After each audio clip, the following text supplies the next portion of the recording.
औज़ुबिल्लाहि मिनश्शैतानिर्रजीम बिस्मिल्लाहिर्रहमानिर्रहीम रब्बिश्रह ली सदरी वयस्सिर ली अमरी वाहलुल उक़्दतम मिन लिसानी यफ़क़हू क़ौली रब्बी ज़िदनी इल्मा। अस्सलाम वालेकुम। Welcome to FSEX online support program, and this is the lecture for first year physics. Today's contents will be renewable sources of energy and short questions.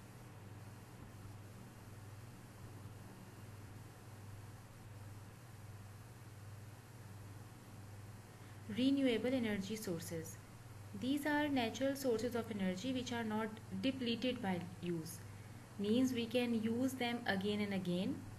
These are not sources, such sources which can be replenished by natural means approximately at the same rate which it is consumed. These are some of the figures of renewable sources like solar energy, hydropower energy means from water, geothermal energy from earth's core, wind energy, biomass energy, and there are many more renewable energy sources. These are such energy sources not very common these days. However, it is expected that these sources will contribute to the world energy demand of the future. These are called non-conventional energy sources. Means the renewable energy sources are also known as non-conventional energy sources. So some other types of non-conventional energy sources are solar energy, wind energy, hydro energy, geothermal energy, biofuel means from biomass or biogas energy. Here are also some list of the renewable energy sources like solar energy, air, wind, water, tides. Tides flowing means water flowing with high speed, they cause tides to form and then the energy will be made from them. Soil or plants and many more. So first point will be energy from biomass. Now what is biomass? It is basically a matter usually thought of as garbage. Some of it is just stuff lying around, means dead trees or branches or leftover crops, wood chips and bark from any wastage of plants as well as of animals. It can even include used tires and livestock manure. So this is the two animated clips of one is from the biomass creation from animal waste and the other from the plant waste.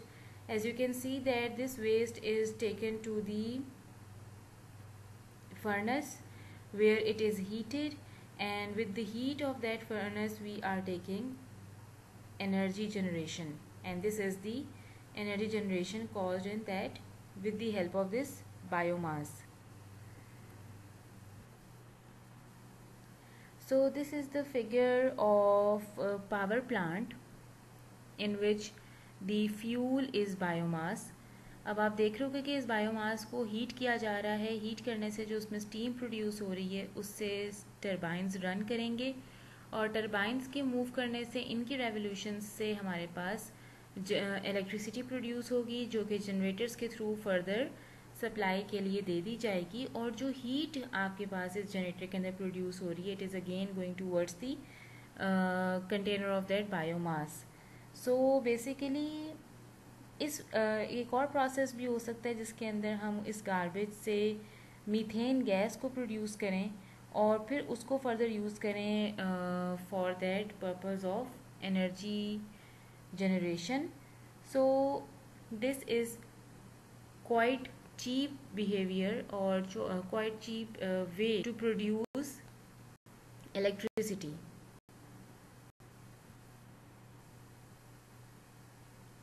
Next thing is about electrical energy.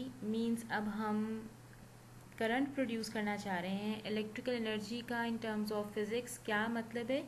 The flow of electrons. जब भी flow of electrons होगा हम उसको electricity कहते हैं। अब इस जगह पर आप देखें तो ये आपको एक बेसिकली एक पावर स्टेशन नज़र आ रहा है जिससे वाटर को बॉयल किया जा रहा है, और means it's simple in words ये एक हाइड्रो इलेक्ट्रिक पावर स्टेशन है जिसमें या तो हम वाटर को बॉयल कर रहे हैं with the help of burning coal और with the help of any other source of burning material.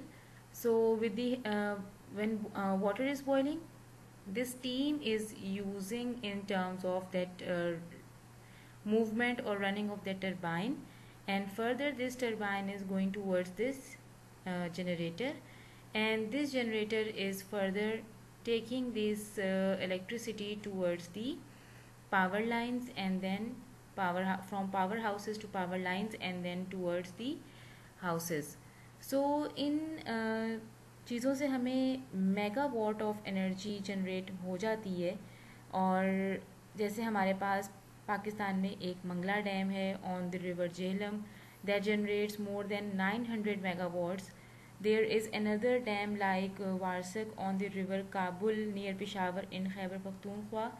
और इस तरह के हमें बहुत सारे डैम्स की और इसी तरह से हमें बहुत सारे पावर स्टेशंस की ज़रूरत है ताकि हमारे पास, क्योंकि वाटर एक रीन्यूएबल एनर्जी सोर्स है, हम उससे एनर्जी बना सकते हैं, लेकिन हमारे पास जो सोर्सेज हैं, जो रिजर्वॉयर हैं वाटर के, वो लिमिटेड हैं। Next thing is about the energy from waves.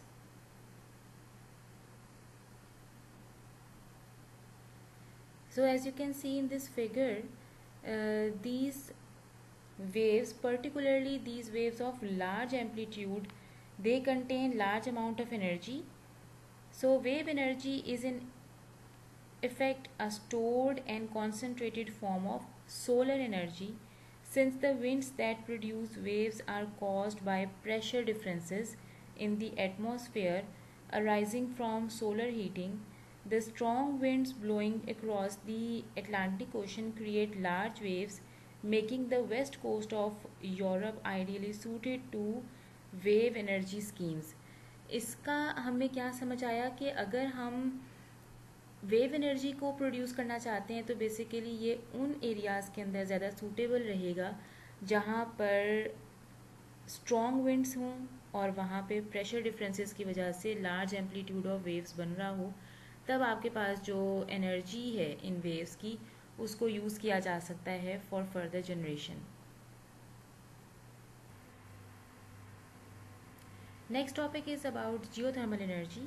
So what is the meaning of that geothermal? Geo means earth and therm means heat. So इसका मतलब है ये अर्थ की डीप डाउन या इंटरनल सरफेस के अंदर जो हीट है ये उसकी बात कर रहे हैं। So the center of Earth is approximately 4000 degrees Celsius. This tremendous amount of heat is capable of turning rocks into liquid.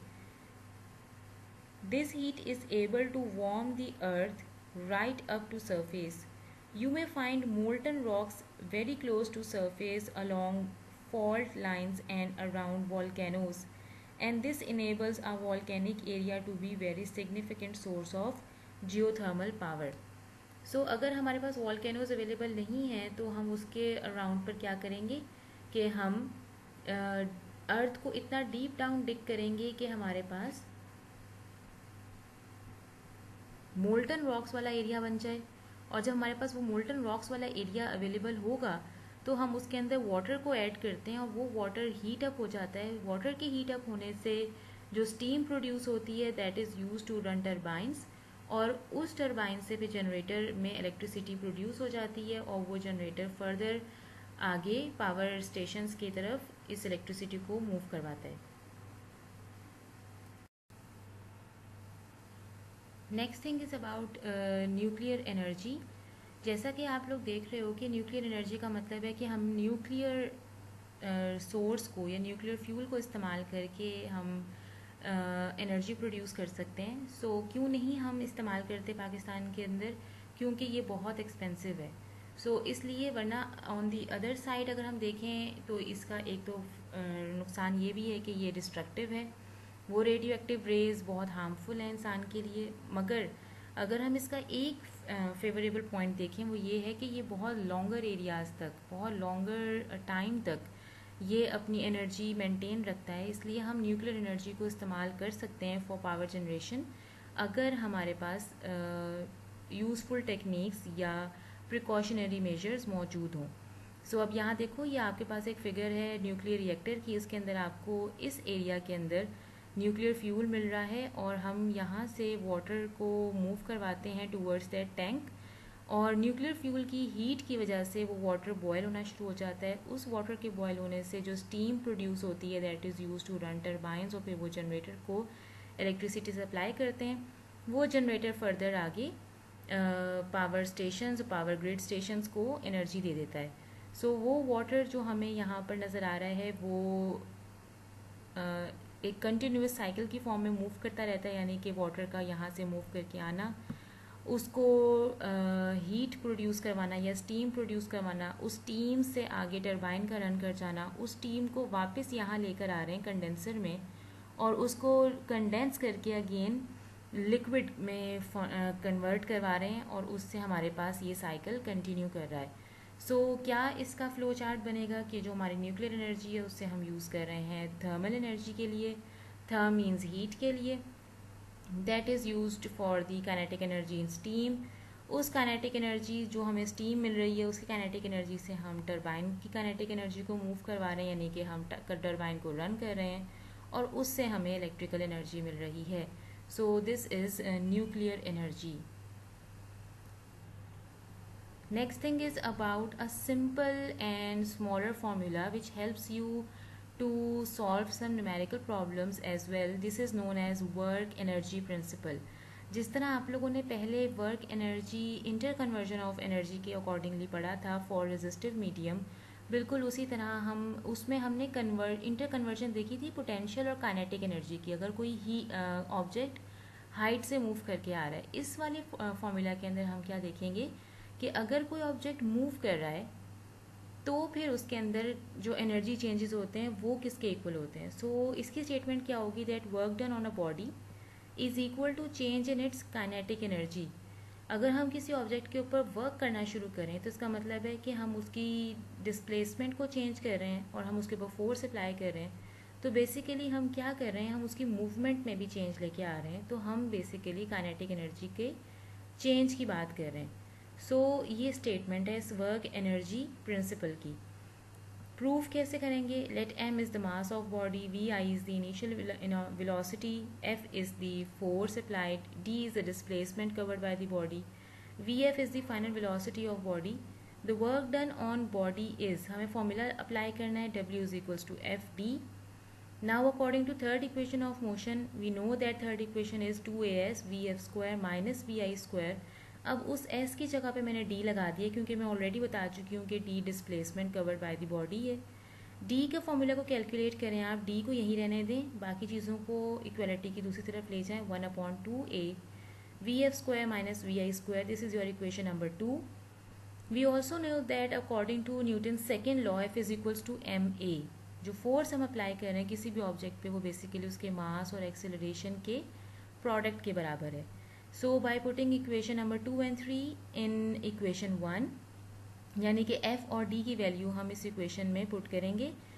This is ma 1/2a vf square minus vi square. अब a से cancel out हो गया, means we have no concern with the acceleration of that object, हम सिर्फ energy conversions की बात करेंगे। This is 1/2m vf square minus vi square. आप इस m को मल्टीप्लाई करवा दीजिए 1/2 के साथ इस ब्रैकेट में। This is half m vf square minus half m vi square. अब हमें पता है कि हाफ m v स्क्वायर का मतलब है kinetic energy. This is basically work done is equal to final kinetic energy minus initial kinetic energy. Basically work done on a body is equal to change in its kinetic energy. This is known as work energy principle. Short questions में ये आपके पास आता है। Next thing is about the short questions. The short questions of this chapter are very easy. I am solving some of the short questions for you. A bucket is taken to the bottom of a well. Does the bucket possess any potential energy? Explain. अगर हम bottom of well की बात कर रहे हैं तो उसका मतलब है वो पोजीशन में चेंज आ रहा है, तो यकीनन उस बकेट के में जो एनर्जी स्टोर हो रही होगी that is potential energy. So yes, bucket possesses potential energy because it is taken to the bottom of well. Some work is done against the friction. जब हम वाटर की बात करते हैं तो जो फ्रिक्शन वाटर के अंदर प्रोड्यूस होती है उसका नाम होता है अप थ्रस्ट ऑफ वाटर, यानी कि पानी आपको ऊपर की तरफ मूव करने की कोशिश कर रहा है अपनी फ्रिक्शनल इफेक्ट की वजह से, और हम बकेट ऑफ वाटर को कोशिश कर रहे हैं कि वो वेल के अंदर मूव करे. So this work is stored in form of potential energy in the bucket. और हमें पता है कि अगर हम रेफरेंस पॉइंट वेल को लें या ग्राउंड लेवल को लें तो जो वेल है हमारा वो ग्राउंड लेवल से नीचे की तरफ है. सो दिस पोटेंशियल एनर्जी और gravitational potential energy is taken as negative. Is kinetic energy a vector quantity? Next question है. तो हमें पता है कि एनर्जी का यूनिट जूल्स है और वर्क डन का यूनिट भी जूल्स है, और वर्क डन एक स्केलर क्वांटिटी है. सिमिलरली एनर्जी भी स्केलर क्वांटिटी है, तो काइनेटिक एनर्जी वेक्टर नहीं हो सकता. सो हमें इसको प्रूव करना है. हम कैसे प्रूव करेंगे? हमें फॉर्मूला देखना है 1/2 mv स्क्वायर का. अभी जो v स्क्वायर आपके पास है it's basically v dot v. ये जो v डॉट v है मीन्स वेलोसिटी का वेलोसिटी से डॉट प्रोडक्ट है. अगर डॉट प्रोडक्ट है तो हमें पता है कि मास भी स्केलर क्वांटिटी है और वेलोसिटी, दो वेक्टर्स का जब डॉट प्रोडक्ट लिया जाता है तो वो भी एक स्केलर क्वांटिटी बन जाती है. So kinetic energy in terms is scalar quantity. Next thing is what happened to kinetic energy of bullet when it penetrates into a target. So moving bullet possesses kinetic energy. When it hits the target and penetrate, some of its kinetic energy is used against the friction provided by target material, and it also dissipates energy in the form of heat and sound. सो आपके पास ये energy conservations आ रही हैं या energy convergence आ रही हैं कि kinetic energy अब किस फॉर्म में कन्वर्ट हो रही है. एक तो फ्रिक्शन की फॉर्म में अगेंस्ट द टारगेट जो वर्क डन कर रही है वो बुलेट, और दूसरा हीट और साउंड की फॉर्म में. So according to work energy principle जो मैंने अभी आपको बताया था, half mvf square minus half mvi square is equals to work done. अब हमने बात की कि वो बुलेट जो है वो जाके पेनिट्रेट कर गई है टारगेट में, इसका मतलब है वो रेस्ट पे आ गई है. So Vf is equals to 0. So by putting this equation, this is the work done is equals to minus 1/2 mvi square. अब ये हमें क्या बता रहा है mvi square के काइनेटिक एनर्जी लॉस्ट की फॉर्म में, क्योंकि ये नेगेटिव नज़र आ रहा है. This loss of kinetic energy is equal to work done to penetrate the bullet into the target. Now for question number 10, a man rowing boat upstream is at rest with respect to shore. Is he doing any work? So सबसे पहले तो पता होना चाहिए कि ये upstream क्या चीज़ है. So upstream is at rest with respect to shore, यानी कि हमारी जो बोट है वो इस तरह से मूव कर रही है कि उसमें एक तो अपस्ट्रीम्स आ रहे हैं. अपस्ट्रीम का मतलब होता है object is going opposite to the flow of the river. मगर वो कह रहे हैं अगर ये फ्लो ऑफ रिवर के साथ ऑपोजिट डायरेक्शन में है तभी ये अपस्ट्रीम होगा, लेकिन वो with respect to shore move कर रही है wood. So is he doing any work? तो हम कहेंगे no work is done as boat is at rest with respect to shore. अगर वो उसका डिस्प्लेसमेंट चेंज ही नहीं हो रहा विद रिस्पेक्ट टू शोर, so displacement is zero. So F D cos theta के फॉर्मूला में आप डी की जगह पे जीरो लगाएंगे, so total formula will be W is equals to 0. This is all for today. Thank you so much. Allah Hafiz.